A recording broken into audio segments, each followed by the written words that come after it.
صل على رسوله نور الأولين والآخرين وعلى آله الطيبين الطاهرين وأصحابه الراشدين المهديين. أعوذ بالله من الشيطان الرجيم. بسم الله الرحمن الرحيم. وعلم آدم الأسماء كلها ثم عرضهم على الملائكة فقال أنبئوني بأسماء هؤلاء إن كنتم صادقين. صدق الله مولانا العظيم. جمیع حاضرین مکرم، قابل قدر بزرگوں، محترم اور مکرم رفیق، قرآن مجید کے سورۃ البقرہ کی ایک آیت مبارکہ کے مقدس اور متبرک کلمات اور الفاظ ابھی آپ کے سامنے پڑھنے اور تلاوت کرنے کا شرف حاصل ہوا. اللہ رب العزت فرما رہا ہے کہ اس نے آدم کو تمام ناموں کا علم عطا فرمایا، پھر ان ناموں کو فرشتوں کے سامنے رکھا، پھر فرشتوں سے ارشاد فرمایا کہ تم مجھے ان ناموں کے بارے میں خبر دو اور بتاؤ، اگر تم اپنے دعوے میں سچے ہو. اللہ رب العزت نے تمام فرشتوں کو عبادتوں، ذکر و اذکار، تسبیح و تہلیل، پھر اس کی عظمت اور اس کی شان بیان کرنے کی طبیعت اور فطرت اور ان کی حقیقت کو بنایا ہے. فرشتے ذرہ برابر بھی اللہ رب العزت کی نافرمانی اور معصیت کا تصور بھی نہیں کر سکتے. فرشتوں کو اللہ رب العزت نے ایک نورانی مخلوق کے مبارک پیکر میں تخلیق فرمایا، پھر ان کو اللہ رب العزت نے اتنی صفائی ستھرائی عطا فرمائی کہ وہ ایک لمحے کے لیے بھی اللہ رب العزت کی نافرمانی نہیں کر سکتے. پھر اللہ تبارک و تعالیٰ نے ان کو طویل سے طویل ترین عمریں عطا فرمایا. فرشتے جب سے بنائے گئے تب سے اللہ تبارک و تعالیٰ کا ذکر کرتے ہیں، تسبیح کرتے ہیں، عبادت کرتے ہیں، اطاعت کرتے ہیں، پھر اللہ تبارک و تعالیٰ کی فرما برداری میں رہتے ہیں، کیونکہ اللہ رب العزت نے ان کو پاکیزہ طبیعت اور انتہائی اچھی طینت اور فطرت پر پیدا فرمایا. تو وہ اپنے اعتبار سے بہت زیادہ اللہ رب العزت کی فرما برداری میں رہتے ہیں. پھر اللہ تبارک و تعالیٰ کا جو امر ہوتا ہے، جو حکم ہوتا ہے، ان کو جن جن کاموں کا پابند بنا دیا جاتا ہے تو وہ ذرہ برابر بھی انحراف کیے بغیر، پھر ان کاموں سے اپنی نظر کو پھرائے بغیر ان کاموں کی تکمیل کرتے ہیں. تو اللہ رب العزت کی یہ مخلوق بہت پاکیزہ، بہت نورانی، بہت صاف ستھری ہے، مگر جب اس مخلوق کے سامنے یہ بات آئی کہ پروردگار عالم، خالق کائنات، جس کی وہ ہمیشہ عبادت کرتے ہیں، ہمیشہ اس کا ذکر کرتے ہیں، پھر ہمیشہ اس کی پاکی بیان کرتے ہیں، اس کی عظمت کی، جلالت کی وہ لوگ باتیں کرتے ہیں، اس کے ترانے گاتے ہیں، وہ خدا، وہ خالق کائنات زمین میں اپنا نائب اور خلیفہ بنانے والا ہے. پھر وہ خلیفہ ان کی اپنی جماعت سے نہیں بلکہ ان کی جماعت کے باہر ایک مخلوق بنائے گا، پھر اس مخلوق کو بنا کر اس کو اپنی نیابت، جانشینی اور خلافت عطا فرمائے گا. پھر اس کے بعد اس کو زمین پر روانہ کرے گا، زمین میں ان کی ذریت اور اولاد پھیلے گی. پھر اولاد پھیلنے کے بعد ان کے اندر جو فطرتیں ہوں گی، شہوت کی بھی فطرت ہوگی، غصے کی بھی فطرت ہوگی، پروردگار عالم کی اطاعت کی بھی فطرت ہوتی ہوگی، معصیت اور نافرمانی کا بھی ان کے اندر جذبہ رکھا جائے گا۔ تو ان فرشتوں نے اللہ رب العزت کی بارگاہ میں عرض کیا کہ مولا ہم تیری پاکی بیان کرنے کے لیے کافی ہیں، ہم صبح شام تیری بڑائی تیری عظمت بیان کرتے ہیں، تیری بارگاہ میں اپنے گردنوں کو جھکاتے ہیں، تیرا نام لیتے ہیں، ذرہ برابر بھی ہم سے تیری توفیق کے ذریعے سے ذرہ برابر بھی انحراف نہیں ہوتا، نافرمانی نہیں ہوتی، تو ہمارے ہوتے ہوئے تو ایسی مخلوق کیوں بنا رہا ہے جس مخلوق کے اندر شہوت کا بھی عنصر ہے، غصے کا بھی عنصر ہے، معصیت کا بھی عنصر ہے، اطاعت کا بھی عنصر ہے۔ وہ مخلوق جہاں تیرا ذکر کرنے والی ہوگی وہیں پر تیری نافرمانی کرنے والی بھی ہو سکتی ہے، اس کو پھر تو خلافت بھی عطا فرما رہا ہے، پھر اپنی طرف سے جانشینی دے رہا ہے، جبکہ خلافت کے اس مبارک منصب سے ہماری جماعت خالی ہے۔ ہم تو تیری تسبیح کرتے ہیں، تیری تقدیس بیان کرتے ہیں، تیری پاکی بیان کرتے ہیں، ہم کو اے پروردگار تو نے اعلیٰ منصب والا، اعلیٰ مرتبے والا بنایا، ہماری فطرت کو پاکیزہ بنایا، تو خلافت ہم میں ہونا چاہیے تھا، مگر تو ایسے لوگوں میں خلافت متعین کر رہا ہے، خلافت کا منصب دے رہا ہے ایسے لوگوں کو جن کے اندر معصیت کا جذبہ بھی ہے، نافرمانی کا جذبہ بھی ہے اور اطاعت کا جذبہ بھی۔ تو اللہ رب العزت نے اس وقت وہ جو فرشتوں کی جماعت تھی وہ اعتراض کی زبان میں نہیں بول رہے تھے، کیونکہ وہ اللہ کے پاکیزہ فرشتے تھے، تو وہ اعتراض نہیں کر رہے تھے، خلافت دیے جانے کے اعتبار سے اعتراض نہیں کر رہے تھے، وہ ایک ناز کے انداز میں عرض کر رہے تھے، ناز میں بول رہے تھے۔ تو اللہ رب العزت نے فرمایا کہ تم کو نہیں معلوم کہ اس بنائے جانے والے خلیفہ کے اندر کتنا کمال ہے، اس کے اندر کیا خصوصیت ہے، اس کے اندر میری طرف سے دی ہوئی کون سی نعمت ہے، یہ تم کو پتہ نہیں ہے، تم خاموش ہو جاؤ۔ پھر اللہ رب العزت نے جب خلیفہ بنانے کا، پھر حضرت آدم علیہ السلام کی صورت میں اپنا جانشین پیدا کرنے کا جب ارادہ فرمایا، تو حضرت وہب بن منبہ رحمۃ اللہ علیہ فرماتے ہیں، تفسیر روح البیان کے اندر تفصیل سے یہ روایت آئی، حضرت وہب بن منبہ رحمۃ اللہ علیہ فرماتے ہیں کہ اللہ رب العزت چونکہ آدم علیہ السلام کی شکل میں اپنا خلیفہ بنانے کا ارادہ فرمایا تھا، پھر خلیفہ بنانے سے پہلے فرشتوں کے سامنے اس خلیفہ کا ذکر کیا تھا، اس کے بعد فرشتوں کو خاموش بٹھا دیا گیا تھا، پھر اللہ رب العزت نے زمین کی طرف الہام فرمایا، کیونکہ وہ خلیفہ یا آسمان کی دنیا میں رہنے والا نہیں تھا، وہ اللہ کا خلیفہ تھا، فرشتوں سے بڑا مقام عطا کیا جانے والا تھا، لیکن اس کی سکونت، اس کی رہائش زمین والوں کے لیے تھی، زمین پر تھی۔ تو اللہ رب العزت نے زمین کی طرف الہام فرمایا، زمین سے فرمایا کہ اے زمین، میں تیرے اندر اپنا جانشین اور خلیفہ بنانا چاہتا ہوں، وہ خلیفہ تیرے اوپر آئے گا، تیرے سینے پر وہ خلیفہ آئے گا، اس کی اولاد ہوگی، قیامت تک اس کی ذریت اور اولاد اور نسل چلتی ہوئی ہوگی، وہ مخلوق تیرے اوپر آباد ہوگی، وہ آسمانی دنیا میں نہیں ہوگی۔ تو زمین، اب روایت میں آتا ہے، حضرت وہب بن منبہ رحمۃ اللہ علیہ فرماتے ہیں کہ زمین سے جب اللہ رب العزت نے ارشاد فرمایا کہ تیرے اوپر میں انسان کی شکل میں خلیفہ بھیجنے والا ہوں، تو وہ زمین، اور اللہ نے یہ بھی فرمایا تھا کہ اے زمین، جس خلیفہ کو میں پیدا کرنے والا ہوں تو اس کی اولاد میں سے دو قسم کے لوگ ہوں گے، کچھ ایسے لوگ ہوں گے جو جنت میں جانے کا کام کریں گے، پھر کچھ ایسے لوگ ہوں گے جو جہنم اور دوزخ میں جانے کا کام کریں گے۔ جب یہ اللہ رب العزت نے ارشاد فرمایا، زمین کی طرف الہام بھی فرمایا، اس سے ارشاد فرمایا، تو زمین نے جب یہ سنا کہ میری پشت پر، میرے سینے پر، میری سطح پر دو قسم کے لوگ ہوں گے،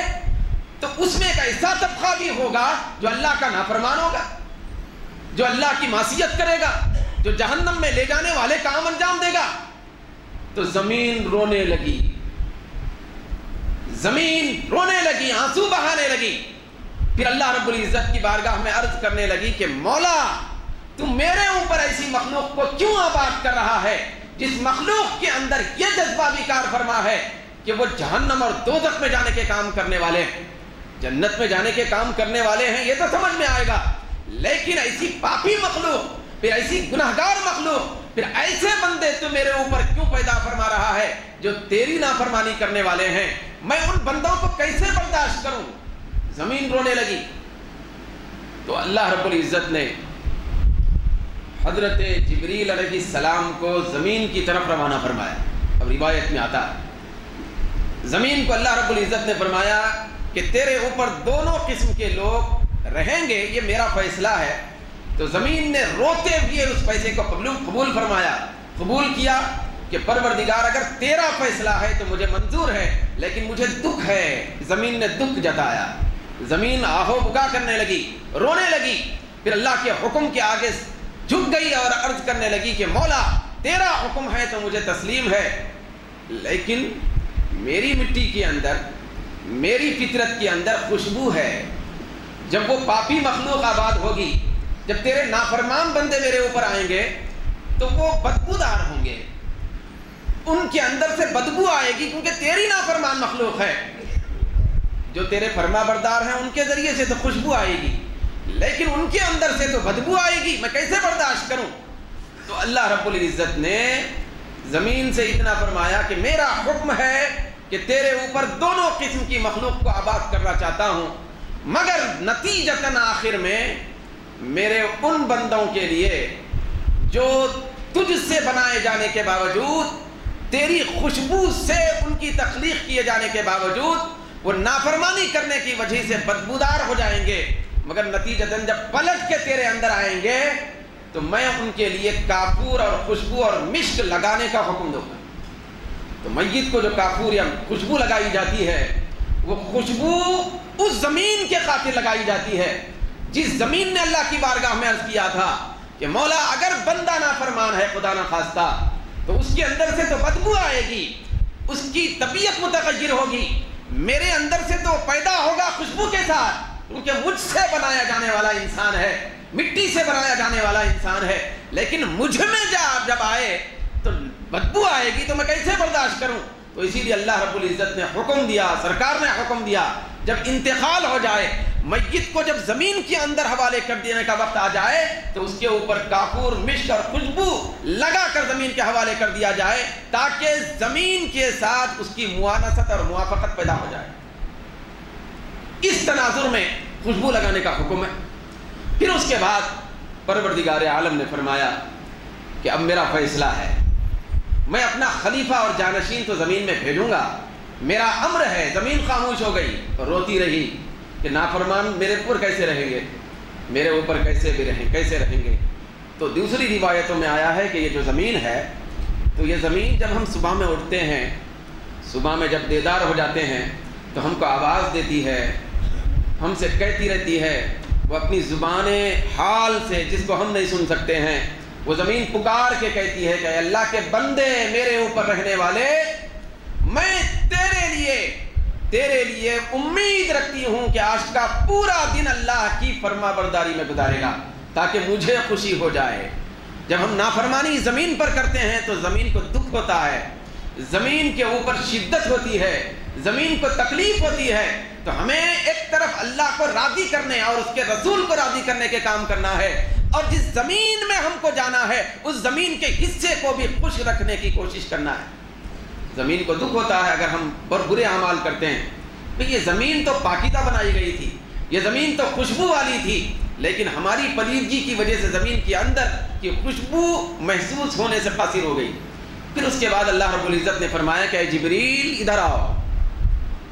حضرت وہب بن منبہ رحمۃ اللہ علیہ فرماتے ہیں کہ جبریل کو اللہ نے آواز دی، روایت میں آتا ہے جبریل علیہ السلام حاضر ہو گئے۔ اس کے بعد خالق کائنات نے ارشاد فرمایا کہ جبریل، یقیناً آسمان کی بلندی بھی ہے، زمین کی پستی بھی ہے، ملائکہ کی دنیا ہے، میں نے تم کو بنایا ہے، تمہاری جماعت کو بنایا ہے۔ ملائکہ دکھا کرتے تھے ہر سمت، مگر میں میرا ایک خاص خلیفہ اور جانشین تمہاری سب سے ہٹ کر ایک دوسرے کو بنانا چاہتا ہوں۔ جبریل علیہ السلام نے عرض کیا مولا کیا حکم ہے؟ تو پروردگار عالم نے فرمایا کہ اے جبریل، جس خلیفہ کو میں بنانا چاہتا ہوں، جس خلیفہ کو میں اس زمین پر آباد کرنا چاہتا ہوں، کیونکہ وہ میرا خلیفہ، منصب والا خلیفہ، مرتبے والا خلیفہ، وہ زمین پہ ہی آباد ہونے والا ہے، لہذا میرا حکم یہ ہے کہ تم زمین کی طرف جاؤ، زمین کے چاروں کونوں سے، حدیث میں آتا ہے، چاروں کونوں سے تم اپنے ہاتھ سے مٹی اٹھا کے لاؤ۔ تو حضرت جبریل علیہ السلام تقریباً 40 ہاتھ مٹی،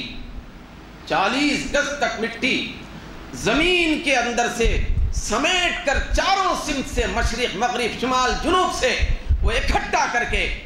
وہ مٹی کو اللہ کی بارگاہ میں پیش کرنے کے لیے لے گئے۔ وہ مٹی جو تھی زمین کی وہ لال مٹی بھی تھی، روایت میں آتا ہے، تفسیر روح البیان میں تفصیل سے آیا ہے، وہ لال مٹی بھی تھی،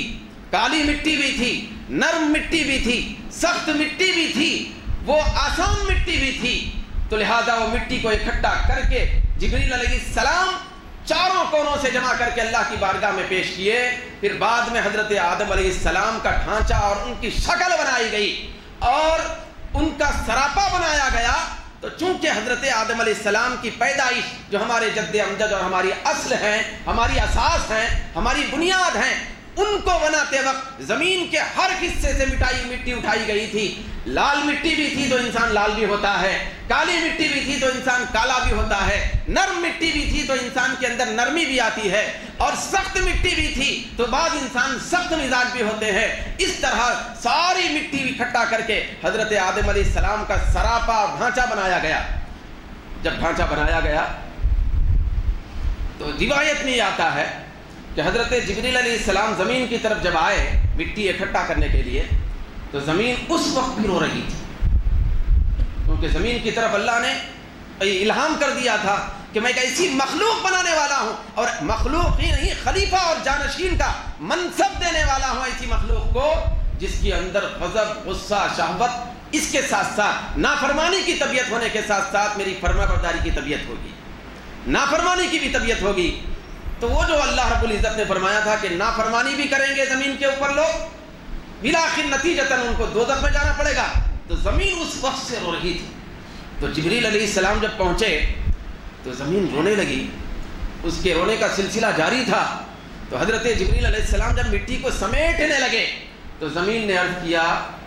کہ اے فرشتوں کے سردار جبریل، مجھے مت لے جاؤ، میرے ذریعے سے ایسی مخلوق نہیں بننی چاہیے جس مخلوق کی طبیعت میں اللہ کی نافرمانی کا تصور، میرے اوپر نافرمان بسیں، میں یہ برداشت نہیں کروں گی۔ حضرت جبریل علیہ السلام جو اللہ کے حکم سے آئے تھے، زمین کی عاجزی، انکساری کی بولی سن کر واپس اللہ کی بارگاہ میں پہنچے۔ واپس پہنچنے کے بعد پروردگار عالم نے فرمایا کہ اچھا جبریل، تم زمین کی عاجزی، تواضع، انکساری میں آ گئے، تو لہذا اب میں تمہیں دوبارہ نہیں بھیجوں گا، اب مٹی لانے کے لیے میکائیل جائیں گے۔ حضرت سیدنا میکائیل علیہ السلام اللہ کا حکم پا کر زمین کی طرف آئے۔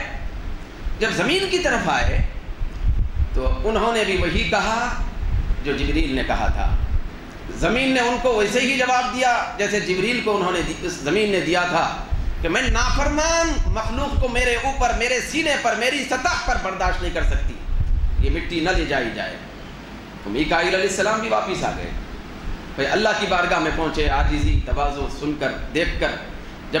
بارگاہ الہی میں حاضر ہوئے تو اللہ رب العزت نے فیصلہ فرمایا کہ اب اسرافیل جائیں۔ حضرت اسرافیل علیہ السلام تشریف لائے، وہ زمین کو کریدنے لگے، اکٹھا کرنے لگے، تو زمین نے وہی کیفیت بیان کر دی، روتے ہوئے، آہو بکا کرتے ہوئے کہ میرے ذریعے سے ایسی مخلوق نہیں بننا چاہیے جس کے اندر نافرمانی کی کیفیت ہے۔ وہ بھی واپس ہو گئے۔ جب وہ واپس ہو گئے تو اب اس کے بعد ایک بڑا فرشتہ باقی تھا، 4 بڑے فرشتوں میں ایک باقی تھا، وہ تھے حضرت اسرائیل علیہ السلام، جن کو اللہ رب العزت نے یہ مرتبہ اور منصب عطا فرمایا کہ وہ انسانوں کی روحوں کو قبض کریں، ملک الموت، موت کے فرشتے۔ تو حضرت اسرائیل علیہ السلام سے اللہ نے فرمایا کہ میرا اب حکم تم کو ہے، تم زمین کی طرف جاؤ، جانے کے بعد زمین کی مٹی لے کے آؤ۔ حضرت اسرائیل علیہ السلام تشریف لائے، زمین سے مٹی کو اکٹھا کرنا شروع کر دیے۔ جب اکٹھا کرنے لگے تو زمین نے وہی کیفیت بیان کی جو 3 فرشتوں سے بیان کی تھی۔ روتے ہوئے اس نے عرض کیا، عاجزی انکساری کی، مجھے مت لے جاؤ۔ تو حضرت اسرائیل علیہ السلام نے کہا نہیں، ان کے اندر سختی تھی۔ انہوں نے فرمایا زمین کی تواضع کو نہیں دیکھا، انہوں نے زمین کی عاجزی انکساری کی کیفیت کو نہیں دیکھا۔ انہوں نے فرمایا کہ اللہ کا امر اور حکم ہے، میں ضرور لے جاؤں گا۔ یہ کہہ کر ساری مٹی کو انہوں نے اکٹھا کر کے اللہ کی بارگاہ میں پیش کیا۔ جب اللہ کی بارگاہ میں انہوں نے پیش کیا تو اللہ رب العزت نے فرمایا کہ آؤ، کہ اے اسرائیل، تم کو ایک منصب دیتا، وہ کام نہ جبریل کر سکتے ہیں، نہ میکائیل، نہ اسرافیل، وہ کام تم سے لیا جائے گا قیامت تک۔ وہ یہ ہے کہ جس خلیفہ اور انسان اول کو میں بنانا چاہتا ہوں، اس کی جو اولاد آئے گی، ان اولادوں کی روحوں کو قبض کرنے اور کھینچنے کا کام تم کو دیا جائے گا، کیونکہ سخت مزاج ہی روح کھینچ سکتا ہے، شدت والا ہی روح نکال سکتا ہے، تو لہذا یہ منصب تم کو دیا جا رہا ہے۔ تو ہمارے پیدا ہونے سے پہلے، بلکہ حضرت آدم علیہ السلام کی پیدائش سے پہلے، ملک الموت حضرت اسرائیل علیہ السلام کو بنایا گیا، ان کو روحیں قبض کرنے کا منصب دیا گیا۔ جب وہ دیا گیا، مٹی اللہ کی بارگاہ میں پہنچی، تو اب ایک روایت میں آتا ہے کہ اللہ رب العزت نے ساری مٹی کو جمع فرمایا۔ جمع کرنے کے بعد ایک روایت میں آیا کہ آسمان دنیا، جو آسمان دکھ رہا ہے، وہاں پہ حضرت آدم علیہ السلام کو بنایا گیا۔ پھر ایک روایت میں یہ بھی ہے کہ آدم علیہ السلام کو زمین کے اوپر ہی کسی باغ میں بنایا گیا۔ مگر ایک صحیح روایت ہے، ان سے پختہ روایت یہ ہے کہ اللہ رب العزت نے حضرت آدم علیہ السلام کی تخلیق اور ان کی پیدائش جنت عدن میں، جنت میں فرمائی، جنت میں بنائے گئے۔ حضرت آدم علیہ السلام جب مٹی کو بنایا گیا، اکٹھا کر دیا گیا، ایک ڈھانچے کی شکل میں بنانا تھا۔ حضرت آدم علیہ السلام کا سراپا بننا تھا پہلے، بعد میں روح ڈالی جانے والی تھی۔ تو اللہ رب العزت نے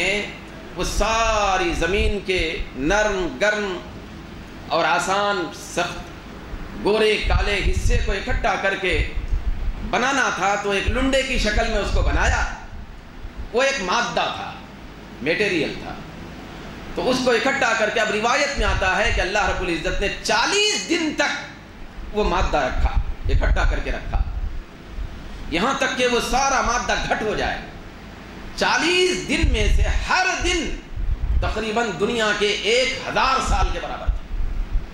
40 دن تک اللہ رب العزت نے اس مٹی کو اکٹھا کر کے لنڈے کی شکل میں رکھا۔ جب رکھا تو اس کے بعد اللہ رب العزت نے اس کی سختی کو پیدا کرنے کے بعد جب مٹی سخت ہو گئی، بجنے لگی۔ قرآن میں مٹی جو انسان جس سے بنایا گیا، اس مٹی کے مختلف انداز بیان کیے گئے۔ بجنے والی مٹی سے بنایا گیا انسان، چکنی مٹی سے بنایا گیا انسان۔ تو اس طرح مٹی بجنے لگی، اس کے اندر آواز پیدا ہونے لگی۔ 3 مثبت بنائی گئی، مثبت، تو وہ بنائی گئی۔ تو لہذا بنانے کے بعد اب اس کو گیلا کرنے کا وقت آیا، تو اللہ رب العزت نے 40 دن تک اس کو اکٹھا کر کے رکھا تھا۔ تو 39 دن تک اس مٹی کے اندر، اس مٹی کے اوپر، اس لنڈے پر 39 دن تک غموں کی بارش برسایا۔ پھر 39 سال تک غموں کی بارش برسایا، پھر 1 سال سرور اور فرحت اور خوشی کی بارش برسایا۔ یہ بتانے کے لیے کہ انسان ابھی بنایا جا رہا ہے، یہ ابھی انسان کی تخلیق نہیں ہوئی ہے، انسان تخلیق کے مراحل کی ابتدا میں ہے، لیکن اللہ رب العزت بتانا چاہتا ہے کہ بنایا جانے والا انسان یا ایسا ہوگا کہ اس کے اوپر غم زیادہ آئیں گے، خوشیاں کم آئیں گی۔ 39 سال تک غموں کی بارش برسی، 1 سال خوشی کی بارش برسی۔ انسان کے اوپر خوشی کم اور غم زیادہ آتے ہیں۔ جہاں خوشی آتی ہے پلٹ کے پیچھے سے غم آتا ہے، جب غم جاتا ہے تو پیچھے سے چل کے خوشی آتی ہے۔ یہی انسان کی فطرت اور یہی انسان کا کمال ہے، یہی انسان کی حقیقت ہے۔ چنانچہ ہم روزمرہ زندگی میں دیکھتے ہیں، ہم ایک فیصلہ کرتے ہیں کچھ چیز دیکھ کر، کوئی نعمت دیکھ کر، کوئی منصب دیکھ کر، کوئی درجہ دیکھ کر، کوئی توانائی دیکھ کر، خوشحالی دیکھ کر ہم فیصلہ کرتے ہیں یہاں سے خوشحالی ہوگی، ہم ایسا کریں گے، ہم ویسا کریں گے، ہم اس طرح زندگی گزاریں گے۔ دوسرے دن کوئی غم اللہ کی طرف سے آ جاتا ہے۔ ہر خوشحال کے پاس غم ہے، پھر ہر غم کے بعد خوشحالی ہے۔ سورہ علم نشرح میں اللہ رب العزت نے فرمایا ان مع العسر یسرا، بے شک تنگی کے ساتھ خوشحالی آتی ہے۔ تنگی خوشحالی لاتی ہے۔ تو انسان کو یہ سمجھایا گیا کہ اے انسان، تو غموں کا شکوہ کرنے والا مت بن، رنج کی کیفیتوں کو بیان کرنے والا مت بن، پھر اپنے دل کے اندر خوف پیدا کرنے والا مت بن۔ تیری تخلیق ابھی ہوئی نہیں تھی، تیرے اوپر 39 سال تک غموں کی بارش برسائی گئی، تجھے خوشیاں تھوڑی دی گئی ہیں، وہ اس لیے کہ اللہ رب العزت چاہتا ہے دنیا میں یہ خلیفہ، یہ انسان، یہ جانشین خوشیوں میں کم رہے، غموں میں زیادہ رہے، تاکہ جنت میں خوشیاں زیادہ ملے۔ یہاں کے غموں کے بدلے میں وہاں خوشیاں ملنے والی ہیں۔ یہ حضرت آدم علیہ السلام سے، پھر ان کے توسط سے، ان کی درخت سے، پھر ان کی بنیاد سے انسان کی ارتقاء ہو رہی ہے، انسان نشو نما پا رہا ہے۔ پروردگار عالم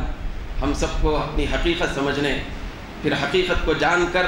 پھر اپنے منصب اور مرتبے کو سمجھنے کی توفیق عنایت فرمائے۔ وعلینا الا البلاغ۔